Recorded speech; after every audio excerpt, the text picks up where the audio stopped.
महाराष्ट्र में विधानसभा चुनाव की तैयारियों ने जोर पकड़ लिया है।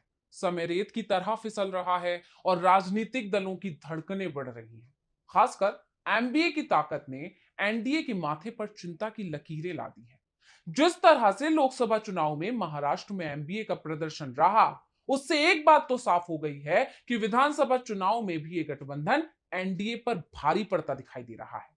बीजेपी के खुद के सर्वे में भी यह बात साफ हो गई थी कि चुनाव में एनडीए को बड़ी जीत मिलने वाली है, जबकि एनडीए 100 सीटों के अंदर ही सिमट जाएगा। महाराष्ट्र में विधानसभा की 288 सीटें हैं।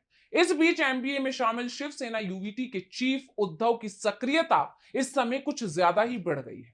उनके लिए यह चुनाव अपने राजनीतिक भविष्य को सुरक्षित रखने वाला भी बताया जा रहा है। इसलिए उद्धव दिल्ली आए थे। यहां वो पहले कांग्रेस सांसद राहुल गांधी और मल्लिकार्जुन खड़गे से मिले और उसके बाद आप संयोजक अरविंद केजरीवाल की पत्नी सुनीता केजरीवाल से उन्होंने मुलाकात। अब उद्धव के दिल्ली आकर इंडिया गठबंधन के घटक दलों से मुलाकात करने से एक बात तो साफ हो गई है कि उद्धव ठाकरे पूरे विपक्ष को एकजुट करने में जुटे हुए हैं।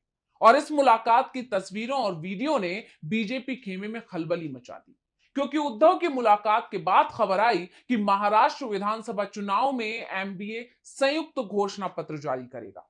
और ये अपने आप में बहुत बड़ी खबर मानी जा रही है।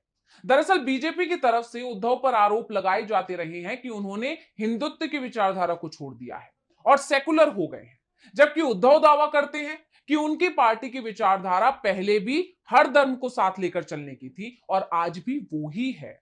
शिवसेना हिंदुत्व पर चलने वाली पार्टी है, लेकिन उसका हिंदुत्व बीजेपी के हिंदुत्व से अलग है। और जब ये खबर सामने आई है कि एमबीए का साझा घोषणा पत्र सामने आने वाला है, उससे बीजेपी की चिंता बढ़ती दिख रही है। ये इस बात का सबूत है कि अब एमबीए में शामिल पार्टियां सिर्फ सरकार बनाने के लिए ही नहीं, बल्कि वैचारिक तौर पर भी एक दूसरे के साथ गठबंधन करने को तैयार हैं। यह खबर अपने आप में इसलिए भी बड़ी है क्योंकि आमतौर पर ऐसा नहीं देखा गया है कि किसी भी गठबंधन ने संयुक्त घोषणा पत्र साझा किया हो। यहां तक कि लोकसभा चुनाव में भी इंडिया गठबंधन रहा हो या एनडीए गठबंधन रहा हो, किसी ने भी संयुक्त घोषणा पत्र जारी नहीं किया था। गठबंधन दलों में शामिल सभी दलों ने अपने अपने वोटरों को लुभाने के लिए अलग अलग से वादे किए थे। आमतौर पर ऐसा होता भी है कि भले ही गठबंधन हो, लेकिन वादे अपने अपने होंगे। उसके बाद अगर सरकार बन जाती है तो सभी दलों के घोषणा पत्र में से प्रमुख मुद्दों को उठाकर उन पर विचार किया जाता है और फिर उन वादों को पूरा किया जाता है। ऐसी स्थिति में कई बार जनता ठगा हुआ भी महसूस करती है। इसी का ध्यान रखते हुए एनडीए गठबंधन ने संयुक्त घोषणा पत्र जारी करने का इस बार फैसला लिया है। यानी इस बार चुनाव के बाद नहीं, बल्कि चुनाव से पहले ही सभी दल मिलकर मुद्दे तैयार करेंगे और उन्हें अपने घोषणा पत्र में शामिल करेंगे, जिससे अगर जनता उन घोषणाओं और वादों के आधार पर एनडीए सरकार को चुनती है तो वो सारे के सारे वादे पूरे भी होंगे, सिर्फ हवा हवाई नहीं होंगे। एनडीए गठबंधन ने बहुत ही सूझबूझ के साथ यह फैसला लिया है, क्योंकि इस फैसले से जनता को वादों को पूरा होने की गारंटी मिलेगी, तो जाहिर है कि जनता एमबीए पर भरोसा जताएगी। और यही वजह है कि संयुक्त घोषणा पत्र जारी करने के फैसले ने बीजेपी और राज्य की एनडीए सरकार की चिंता बढ़ा दी है, क्योंकि जहां एक तरफ एनडीए सरकार में खींचतान मची हुई है, तो वहीं एमबीए गठबंधन दिन पर दिन मजबूत होता जा रहा है, जिसका सबूत है ये तमाम तस्वीरें।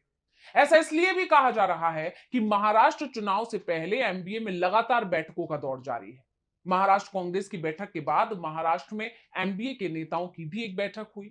इसमें शिवसेना उद्धव गुट, एनसीपी शरद गुट और कांग्रेस के नेता भी शामिल हुए। बैठक में फैसला हुआ कि मुंबई में 16 अगस्त को एमबीए का महासम्मेलन होगा और 20 अगस्त को कांग्रेस राजीव गांधी की जयंती पर चुनावी शंखनाद करेगी।